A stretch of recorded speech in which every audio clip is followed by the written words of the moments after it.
மயிலாடுதுறை காவிரி கரை ஸ்ரீ பிரசன்ன சின்னமாரியம்மன் ஆலயத்தில் தைவல்லியை முன்னிட்டு ஏராளமான பெண்கள் பங்கேற்ற 200 திருவிளக்கு பூஜை நடைபெற்றது. மயிலாடுதுறை மாவட்டம் டவுன் காவிரி கரை திம்மாநாயக்கன் படித்துறையில் பிரசன்ன சின்னமாரியம்மன் ஆலயம் அமைந்துள்ளது. ஆலயத்தில் 7ஆம் ஆண்டு தைவள்ளியை முன்னிட்டு திருவிளக்கு பூஜை வெகுவிமரிசையாக நடைபெற்றது. இதில் சுற்றுப்புற பகுதியைச் சேர்ந்த ஏராளமான பெண்கள் பங்கேற்று குழந்தை பாக்கியத்திற்காகவும் குத்துவிளக்கை அம்பாலாக பாவித்து 108 நாமங்களை கூறி குங்குமார்ச்சனை செய்து தீபாராதனை காட்டி வழிபாடு செய்தனர். தொடர்ந்து 200 பெண்கள் பங்கேற்று குத்துவிளக்கினை அம்மனாக பாவித்து சிறப்பு பூஜைகளை செய்தனர். பின்னர் பிரசன்ன சின்னமாரியம்மனுக்கு மகா தீபாராதனை காண்பிக்கப்பட்ட நிலையில் திரளான பக்தர்கள் பங்கேற்று சுவாமி தரிசனம் செய்தனர்.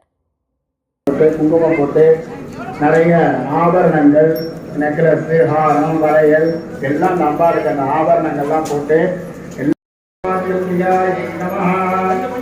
ரத்னஹாரம் சமர்ப்பயாமி, மகாபாக்கியம் கந்தம் சமர்ப்பயாமி. பொட்டு வைங்க, குங்குமம் பொட்டு வைங்க. புஷ்பமாலாம் சமர்ப்ப சர்வ ராஜோபசாரம் சமர்ப்பயாமி. நம்பாருக்கு மகா